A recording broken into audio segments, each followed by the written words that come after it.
April 18th, 1943, Imperial Japanese Navy Combined Fleet Headquarters, Rabaul, New Britain. Commander Watanabe Yasuji studied the coded message from Tokyo with professional satisfaction.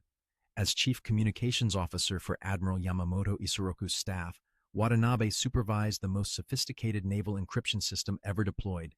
The message before him, encrypted in JN25D, the latest version of Japan's primary fleet code, contained operational details for the Admiral's upcoming inspection tour of forward bases in the Solomon Islands.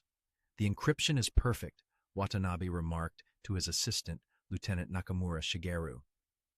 45,000 code groups, each representing words or phrases, then super-enciphered with random number additives. The Americans would need decades to break even a fraction of our traffic. The communication detailed Admiral Yamamoto's precise itinerary for April 18th. Departure from Rabaul at Boawu 600 hours, aboard 2 Mitsubishi G4M Betty bombers. Arrival at Balale Airfield at Zuru 745. Inspection of forces, then return by 1400 hours. Flight path, aircraft types, escort strength, timing, everything the Americans would need to intercept the most important Japanese naval commander of the war.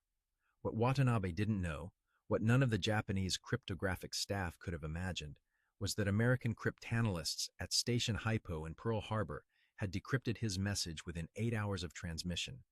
Lieutenant Commander Edwin Layton, intelligence officer for Admiral Chester Nimitz, was at that moment reviewing the decoded itinerary, calculating intercept vectors for P-38 Lightning fighters based on Guadalcanal. Within 24 hours, Admiral Yamamoto would be dead, shot down over Bougainville by American pilots who knew his exact location because Japanese codes had been completely compromised.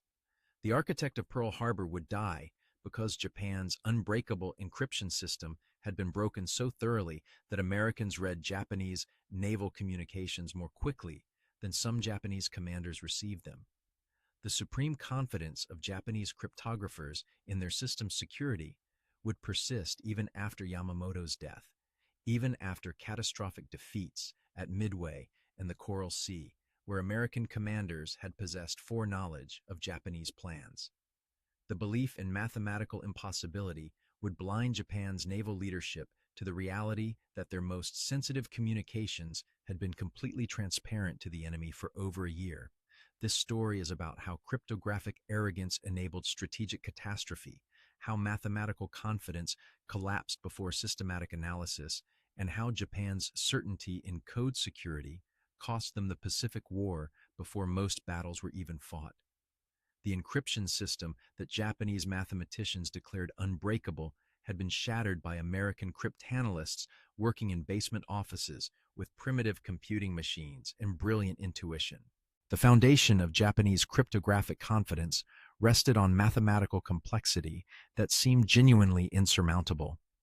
The JN25 code system, introduced in June 1939 and continuously updated through variants JN25A through JN25D, represented the most sophisticated naval encryption scheme deployed by any nation at the war's beginning. The system operated in 2 stages.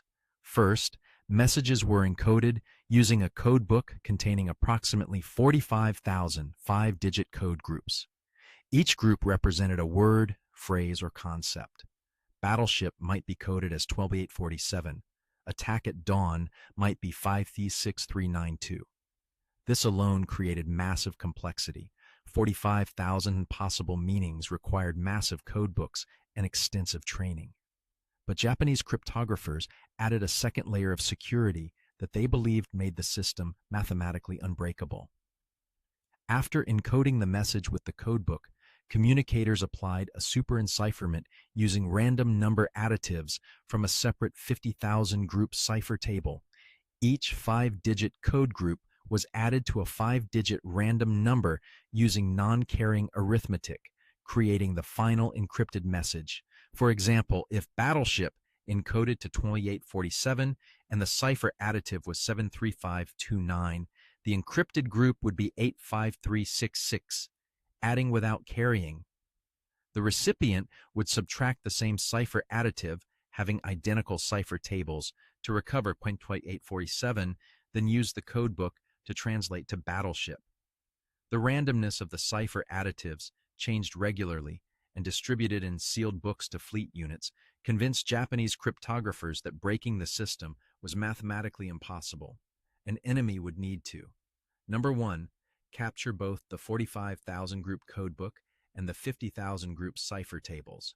Number two, determine which page of the cipher tables was being used for each message. Number three, decrypt thousands of messages to build statistical patterns. And number four, accomplish this faster than Japan updated the codes and ciphers.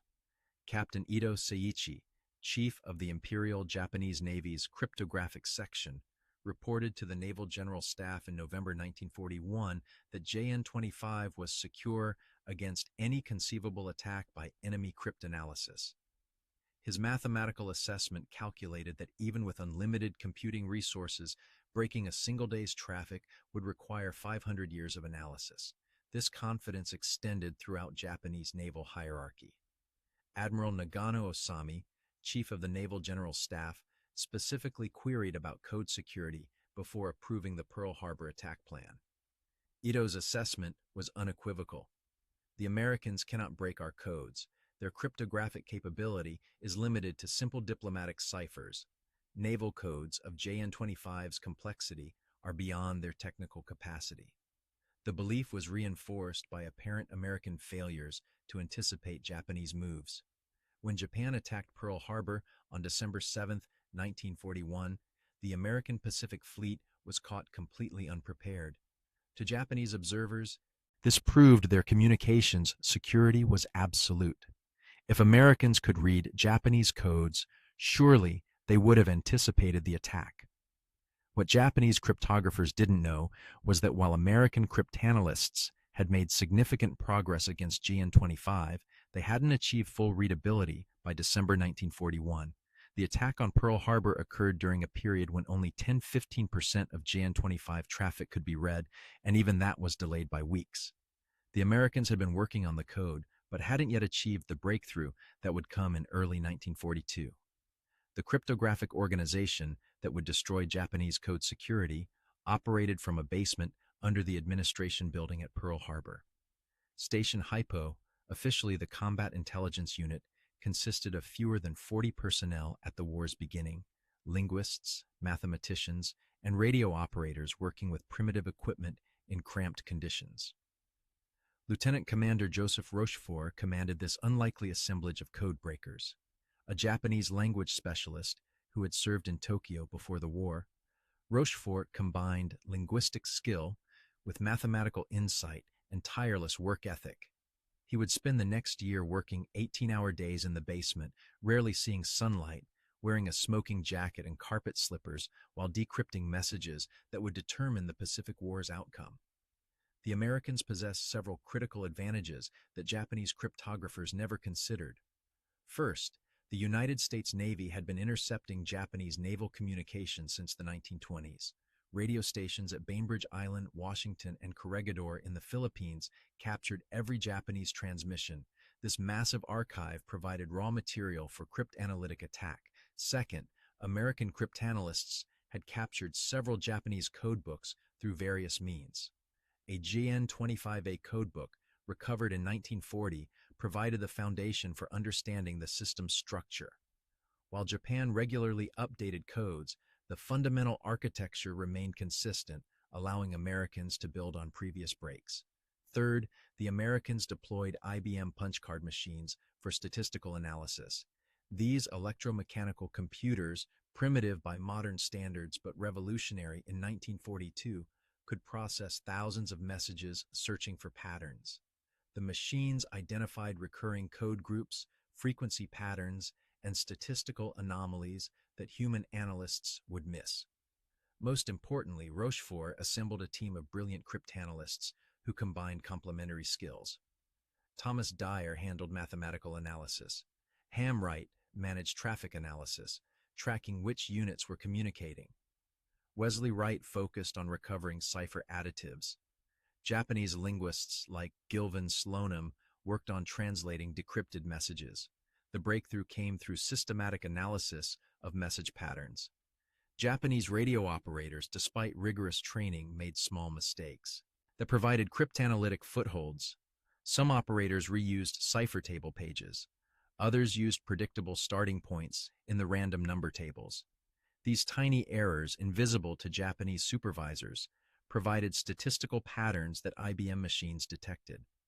By February 1942, Station Hypo was reading approximately 15% of current JN-25B traffic within 48 hours of intercept. This increased to 25% by March, 40% by April. The progress came through building a recovery cryptanalytic terminology for reconstructing portions of the codebook and cipher tables through analysis rather than capture. Each decoded message provided new code groups to add to the recovery. If a message decrypted to include the word carrier and the corresponding code group was 34728, that group was added to the recovered codebook. Over months, the recovery grew to include thousands of common military terms, ship names, and geographic locations. The Japanese, meanwhile, remained supremely